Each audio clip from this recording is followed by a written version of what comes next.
Game number 2 on Heavy Rain. And well, Targa starts to the bottom of the map. And this bad boy has a 1-0 lead against one of the best Terran players in Europe, if not the entire world. Starting to the top, we have Empire's Happy.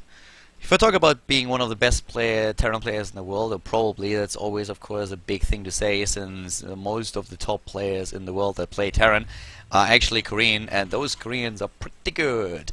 That's also why no foreigner won a single major event in 2013. So yeah, and well, this is a live recording, guys. I had a couple of people on YouTube just telling me a few things that they didn't really understand because they thought it was replay cast. So if you're currently watching this on YouTube, then first of all, subscribe. If you haven't done that yet, definitely do it. If you already did that, then you're awesome. But yeah, this is a live recording, or like something that I casted live, and you should definitely watch a couple of the live streams in the future. But if you are more of a YouTube guy, you're of course also happy to just watch the VODs. But this is one of the reasons where we have sometimes like a couple of lag spikes or other things. So this is the second game. A 1-0 lead currently for Targa, and the group stage here is going pretty well. I think our next game is actually going to be Hydra versus Hero Marine, if I'm not mistaken.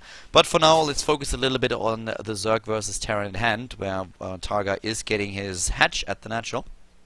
And we have Happy going straight into a command center first. So a little bit more of a not greedy game by Happy, but yeah, he just feels like he can get away with that, and why not? Heavy Rain is a pretty awesome map. They're actually like, I like the new maps quite a bit. I mean, not all of them are like absolutely amazing, but so far the games that I've seen were pretty entertaining. And I know that a lot of like players don't like, for example, the gold bases on the habitation station. But at the same time, as a caster and as a spectator, it's very entertaining to see these matches. And for us as viewers, this is, I feel, one of the most important parts. Even though I completely agree that there has to be a certain balance between player satisfaction and what the viewers want. At the same time, I can understand the frustration of Daedalus Point, where it's very difficult for a Protoss player to wall against Zerg. But, well, we'll see in the future how that's gonna turn out. Right now, we are gonna watch this game happen and unfold in front of us on Heavy Rain. A method that always baffles me a little bit, because the rain on this map is not all that heavy. Yeah, it rains a little bit, but that's just a bit of a drizzle and nothing else. So, I'm not quite sure. Heavy Rain looks different. If you wanna see Heavy Rain, then go to England. They have shitty weather all year.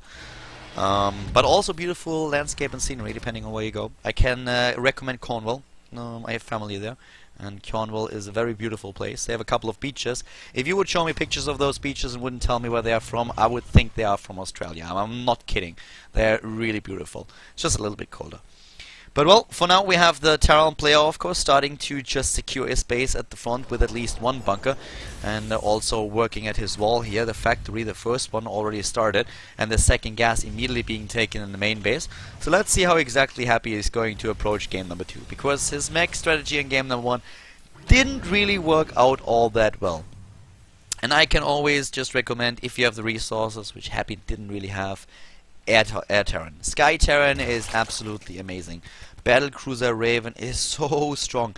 Like, I casted a game, I think it was between Hero Marine and Dimaga.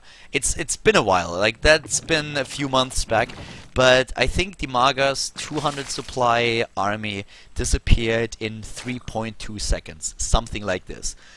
In that time, the Yamato cannons and the Seeker missiles hit home, and then everything just was a big ball of red and of blood. And look at that. Targa is gonna Baneling bust him. Whoa! I haven't seen that in quite a bit, but well, to be honest, that is a big wall. And why not? The Zerglings are poking at the front and trying to have a quick look there. So this is actually... this is potentially game ending. I'm thinking about what exactly Happy can do, and I cannot come up with an answer. Because he is not going to have any siege tanks anytime soon. He is not going to have any Widow Mines. He is not reinforcing that wall. There are only supply depots. It takes 4 Banelings to bust one of those. And with a couple of Hellions? Yeah, no. Just simply no. like, if you walk past that army and you're somehow able to get in there, then yeah, maybe, but the Lings over there are already trying to take care of this small force. The Blue Flame Hellion upgrade won't be ready. They are only going to be Zerglings, and against Hellions that's going to work, but only if there are a massive amount of Hellions and if you have the room to micro. And I don't think he has that. So, yeah, I don't know. Baneling's moving in, and that wall is breached. One of those supply depots going down in a second. Baneling's gonna go everywhere. The Zerglings are already far ahead. Those guys are a little bit faster, and this is a lot of damage done already. But we have 2 orbitals for Happy. Can he somehow hold? That's a sexy move. He needs to lift that supply depot too. Do you even lift, bro? And turns out he doesn't. At least not yet. That supply depot is still down. I'm having a little bit of a speech impediment right there, I feel. So, how many harvesters did he actually take down? 28 against 26? Guys, that's not enough damage. That is absolutely not enough damage done by Targa. Those Hellions in the micro that Happy just showcased is enough to hold against this attack. We have how many harvesters killed? 14? Yeah, that doesn't really do it. So, that was pretty well done by Happy. That Hellion micro really came through for him. And I thought that with the Hellions in the main base and having very little wiggle room to actually work against the Zerglings, that wouldn't be able for him to do that well. But his positioning with the Hellions was just incredible, and he saved a lot of these SCVs. And even if he hadn't, even if he lost more SCVs than that, with the mules he can make up for that. I didn't really expect Happy to die immediately here, but I thought that Targa would do a lot more damage than that. What a hold by Happy! I mean, that was kudos. That was really well done. And now Targa is in a really bad spot. Blue Flame Hellions and those numbers against Queens, well, yeah, you can guess how that's gonna end. First Queen down, second Queen is gonna join the club, and the third one is not gonna make it. I'm really sorry, but, well, we have to call her mother because she is, yeah, she's dead, and that's a funeral right there. But the Queens are not the only thing that he wants to kill, so he's going straight for the drones. And that's a lot of drones that he's killing right there. Could kill a few more. There's the lineup. Oh yeah, beautiful. Oh yeah, baby. Come on. That's another dead drone. And ooh, yes. Ah, damn. Didn't get the final shot off. But if you just looked at the Harvester's kill, that's 10 versus 14. And those Queens. Absolutely worth it. Mass repair on that barracks. And the siege tank is gonna say hello from a distance. So, good job. Another bailing burst. Well, I'm not quite sure how that's gonna work. Let me have another look. Siege tank number 1, not sieged up. That's a problem. That's gonna be breached. Is the siege tank gonna siege up? We have 2 of them already. If they go onto the high ground, oh, and they will. There's the siege tank sieging up, and BAM! In your face, Baneling! And at the front, there's already an Hellbat doing the damage with the Blue Flame upgrade. Oh my god, ow. Ah, puppy. This hurts. That hurts a lot. Targa and 52 supply, Happy as well, but like the Harvester count here, that's 40 nearly against 33, and guess who has the mules? I'll give you a hint, it's not the Zerg player.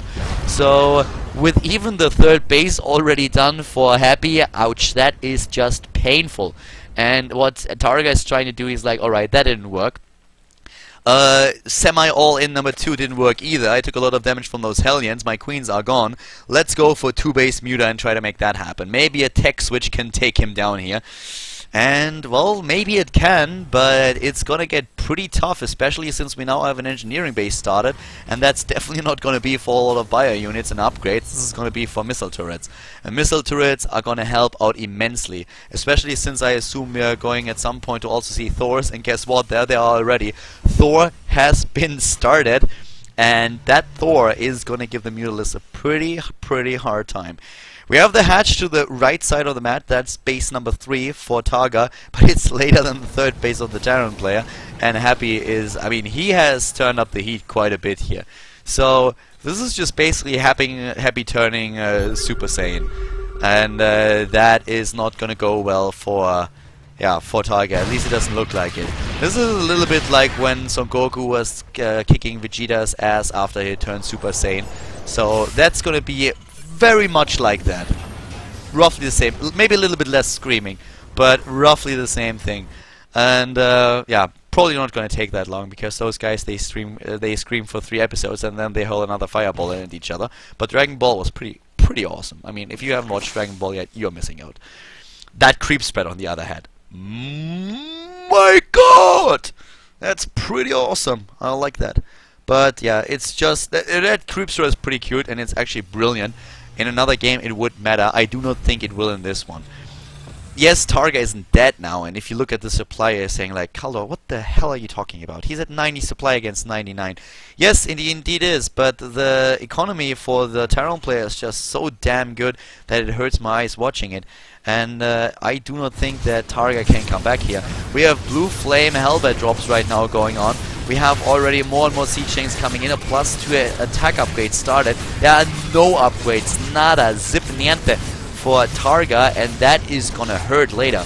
That is absolutely gonna hurt.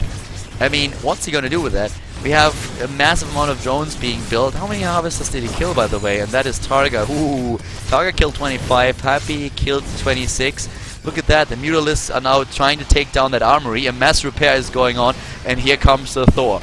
Thor is here, and Targa agrees with me. He looks at that and he's like, yep, I might have the same supply as my opponent, but this game is pretty much over. So he GG's. Happy takes the win. Those additional drops that we had in the natural didn't really help Targa either. He knows he can fight another day. That's what he's going to do right now in game number 3 of the series.